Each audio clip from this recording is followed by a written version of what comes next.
Monkey's Paw years ago. We worked a couple of years there together, and there's some great videos of him there.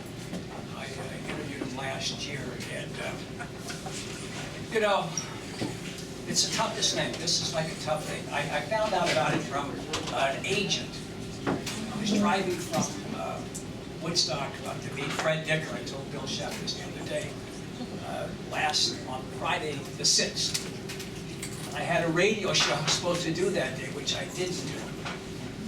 I found out like at 1 o'clock. I was at a Citgo station, and I found out this guy Roger Paul leaves a message. I got all these phone calls. No one ever fucking calls me anymore. So, especially Roger Paul. You know, for years I never got a gig from the guy, and so he called me up, and I pick up the phone. I missed him, and he left a message saying, "I'm sorry about your loss. I hope you're feeling," and I don't know what the fuck he's talking about. You know?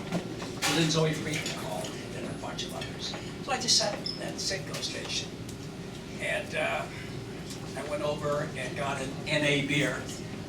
You know, I'm not supposed to do that. A case of NA beer, so I've now got 16 days back. You know, so that was it. That was my idea. So, case of beer would be like 2 real beers, right?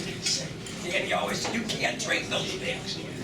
But I know right now, so I'm saying, I can't write him. He's up there with Adrian and Gilbert looking down at us, riffing.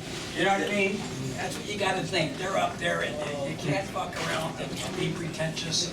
I don't want to be. And I have a lot of things to say about the guy.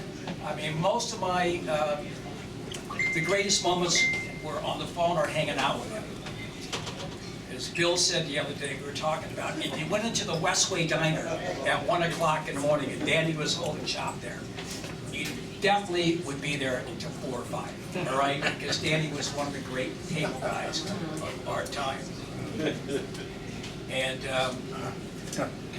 I'll think of something, but I want other people to talk. And Bill is going to come up here, and you know, I said, what are we going to do? It's like, we're lionizing him. We're not. This is going to be happy moments about Dan. Let's try to keep it, you know, because that's what Dan would like, I would think. But Bill Sheff, Bill Sheff, that was a friend of mine. He died 2 years ago. Bill, so many people are dying. I mean, it's just like. Who's ready it's for like the last. Who's ready to laugh? Bill Sheff. Everybody's dead. Bill Sheff. Give it up, Sheff. Bill Sheff is going to come up here and lighten this up a little bit, and we're going to bring up other people who would like to share. Randy, I don't think you brought him down at all. I just want to say that Randy Credico got everybody here tonight, and for a fucking Bolshevik, he can really put people to work for free. I am not above being happy. Guy goes in for a job interview. The interviewer says, "Tell me 3 good qualities about yourself." The guy says, "I'm never late, I'm a really hard worker, and I'm a very quick study." And the interviewer says, "Now, tell me what you think your worst quality is." And the guy says, "Well, I'm brutally honest." And the interviewer says, "I don't think that's such a bad quality." And the guy says, "I don't give a fuck what you think." And that was Danny. The other joke that came to mind, because there are a lot of like-minded people in this room that belong to a club, and a guy goes to a doctor for an exam, and the doctor says to him, "I got good news, I got bad news for you. The bad news is you're a hopeless alcoholic and you're going to die. The good news is," and he opens the drawer and he pulls out the big book. He says, "If you take this book and if you read this book, you're going to learn everything you need to know about your alcoholism. You're going to stop drinking, and you're going to live a life beyond your wildest dreams." And the guy said, I got to read this whole fucking book. So those are the 2 things I think of. When I met Danny, it wasn't the bitter end. They had changed the name briefly to the other end. Which reminds me of a joke that my wife Adrian Tolsch used to talk about Rick Newman, that every few years he would sell the rights to the name Catch a Rising Star like a junkie hawking his record collection. This was the same thing. And then they switched back to the bitter end, and Danny was the Tuesday night MC, and nobody better. He could hold a crowd, keep it, never said the same thing twice, you know, unless he was doing one of his, but it was, he was magic to watch. And it was a comic that I started with, a Catch a Rising Star, Kelly Rogers, who a lot of you remember, who used to say, your act is for the nights when you're not funny. And that was Danny, you know, because some nights he could just go off, and it was magic to hear. So it speaks to him that so many people came tonight, and you know, Danny, you know, couldn't believe he was this kind of a draw, but he is. Look at him. So this is the way we do it. Come up, stand here if you want to speak. We give you the mic. Be mindful, because I think a lot of people are going to want to share, so be mindful. And so just, you know, line up here, and anybody who has anything to say, here we go. Let me jump at you. Go ahead. All right. How you doing? My name's Thanks, Michael. Phil. Bill Chef, everybody! Take your clothes off. Danny Vitale. I had a love-hate relationship with Danny, but I loved Danny more than I hated him. And the same the other way around. The first time I met Danny, I was working at Kenny's Castaways on Bleecker Street. And I just had a visit from Vincent Chingigante to ask me, was everything okay? And I said, yeah, everything seems to be okay. And then Danny came walking up the middle of Bleecker Street and went, is everything okay? And I went, what the fuck is this, Italian night or something? Getting all these, is everything okay? The second time I met Danny Vitale was on 9th Avenue. He was walking down the middle of 9th Avenue eating a steak by the bone, like a lollipop, like he did would eat a lollipop. And I said, what the fuck are you doing? He says, I'm having a steak. What does it look like I'm fucking doing? Oh boy. Marissa, my heart goes out to you for your loss. You're an angel. You rang your bell, you punched your ticket to heaven. You gave this guy dignity and loyalty and love, and there's not a lot of people in the world like you, Marissa. I mean that. You're a hell of a lady. You put a lot of wind in his sails. I got a lot of Danny V stories, but they'll remain cloistered. Today I was listening to Darkness on the Edge of Town. That was his favorite album. And there'll be a darkness on the edge of 43rd Street, I can tell you that. Lord rest your soul, Danny.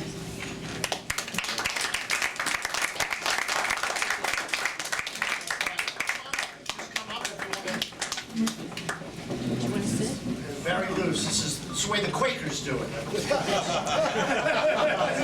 How many Quakers do we have? We're celebrating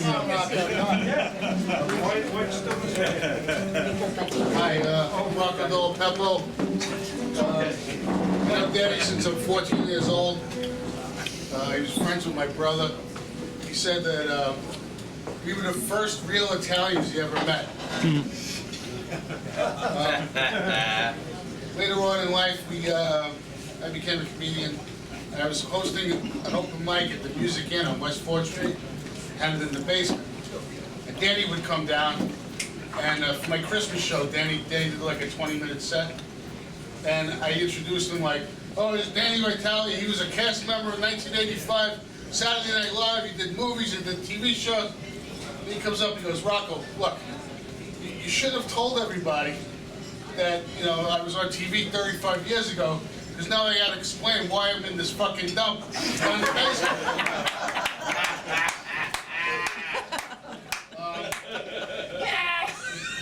He wrote me a couple of jokes, like Ash Wednesday, right? You guys know what Ash Wednesday is? Yeah. He says, I forgot to get my ashes on Ash Wednesday. So I had my dominatrix put a cigarette out my forehead. Danny wrote that shit. Thank you.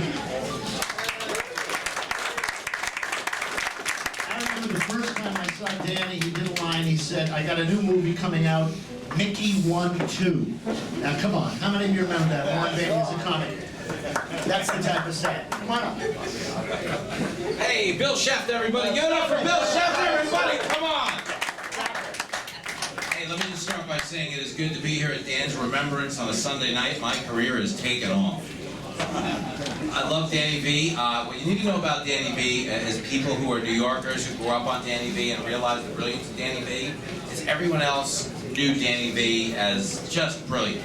Danny V was funny in other states. I once went to Texas and said there was a guy named Danny V who had a bit where he goes, yeah, Italians, they make up words. They're like, you hung out with that girl, did you get a little botchka da ga? That's funny. In any state in the country, and that's Danny. And I just want to open by telling you, my name is Dan Vitale, I work at Fox News, and I throw that out because I know it really wins over a crowd in New York City. I find that if I ever just need to calm the emotion in the room, one Fox News reference, you know, tell them you're on Tucker every Wednesday, they just love you, especially in New York. All right. People do think Fox News is like a right-wing attack machine. It's not true. We do have liberals there. We have a guy named George who's a custodian who's fucking great. But you know what I love about New Yorkers? You can appreciate the fact that I'll share that I divulge that I live at Fox News, which I can't do. I live on Long Island. I have a 13-year-old son named Lincoln. His teacher thinks I play piano at a whorehouse. I can't say I work at Fox News. And I really do have a son named Lincoln. But even the liberals have made that name controversial, so he goes by his middle name, OJ. And that deserved more than you gave it. Fuck you, people. What I loved about Danny is he would do what I'm attempting to do, which is not care. He would just come on stage and be like, I'm the V-Man, I got some shit to say. Everyone respected him. There was nobody who picked up a comedy microphone in the V-Man's era that didn't know he was better than all of them when he showed up in V-Man condition. But he was always great, and he used to tell me and my buddy Dean Imperial, who's in the back, who loved him, that the thing about the V that made him endure is he cared more, like as a Dylan, he was like a Dylan comic. He wanted to be great. He didn't want to be loved, but people loved him because he didn't want to be great. He was just brilliant. You guys are all right. The crickets don't scare me. I'm so dead on the end. I drove a taxi for a long time in New York City. My soul's been in the fetal position since 9th grade. But I love the V-Man, and I love anybody who gets the V-Man, so here's to him. Take care.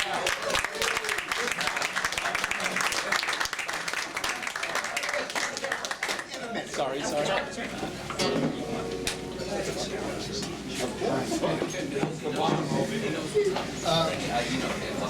I met Dan in 76 or said, because next to the other end, which was once the bitter end, there was a place called the Dugout. Sawdust on the floor, peanuts.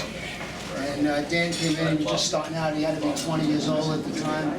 And Dan actually did jokes at that time instead of just the rips. He had jokes like, I went back to Long Island to see my father, and my father has a very high opinion of my comedy career. He calls me an aspiring scumbag. And 5 years later, Danny didn't know he did that joke. You know, he'd say, "What, can I do that?" You know. And Danny was highly educated, well-read, and he comes to the village, and he says, you know, he grew up, and you know, he thought when he come to the village, he'd meet people like Jack Kerouac and Kurt Vonnegut.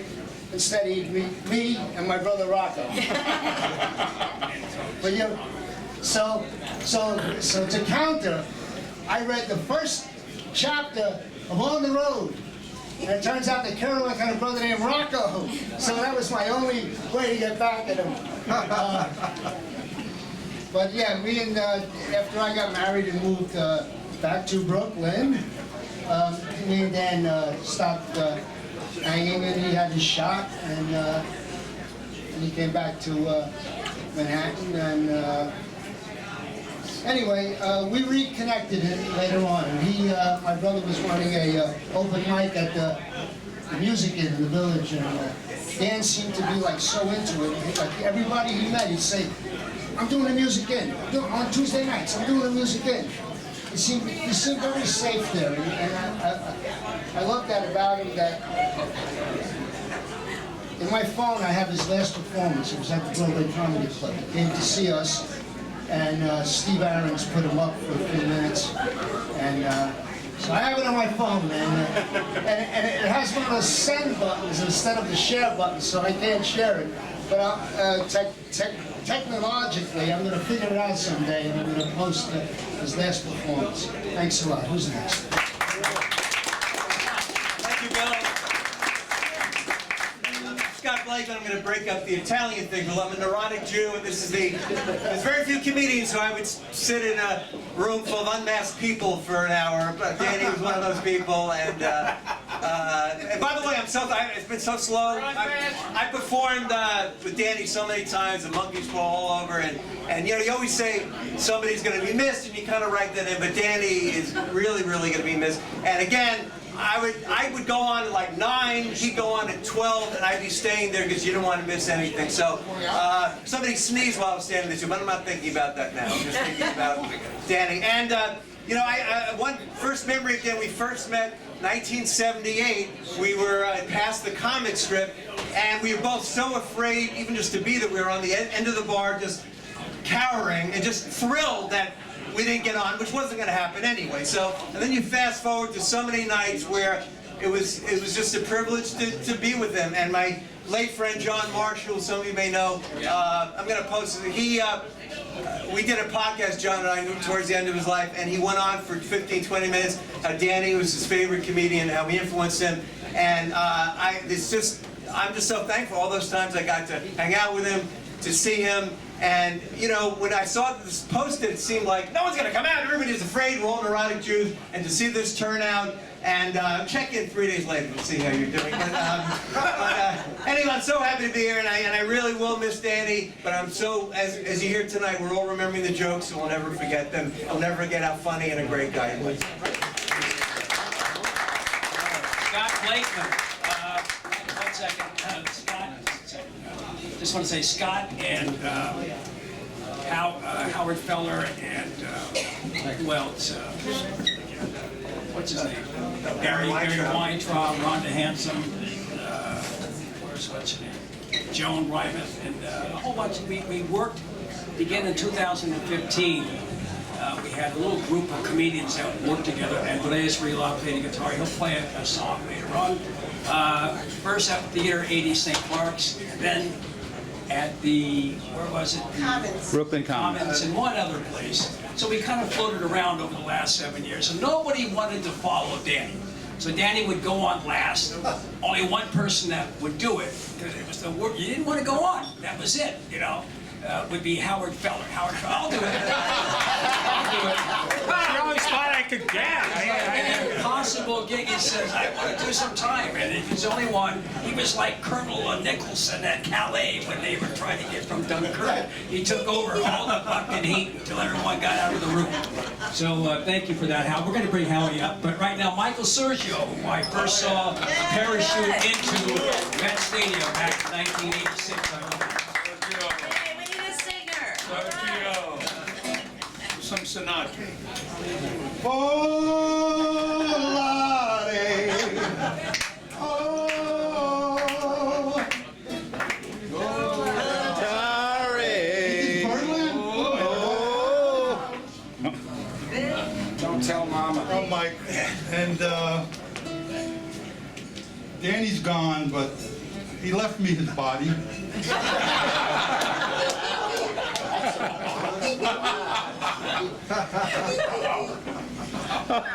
Met Danny in the back of an alleyway.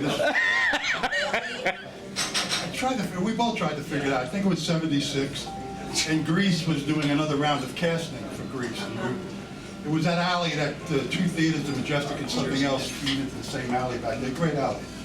And we started talking. He's like, oh, Mike Sergio, and he goes, where are you working? I said, I'm at the improvisation. He goes, you're at the improv. Oh, tell me about the improv. Told him about the improv, and he started telling me stuff, and we became really good friends. Danny was one of the best walk up to on the street guy if you wanted to have a real conversation. He was number one. Walk up on the street, it's like you pick up like you never left. Last time you walked up on the street, you were talking to him.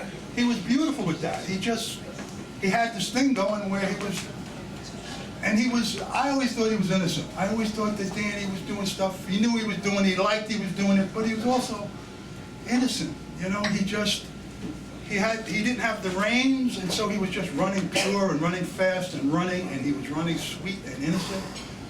And it's a fucking shame that we lost him. Yes. Yeah.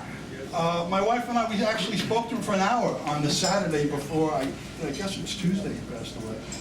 And I had just given him a gig. I was hired to do an acting job, and I didn't want to do it. And I said, Danny, and so Danny had it. Danny was so excited about doing this. Danny was going to do an acting job again, and we were talking about SAG. And he wanted to get back into SAG and all this other stuff.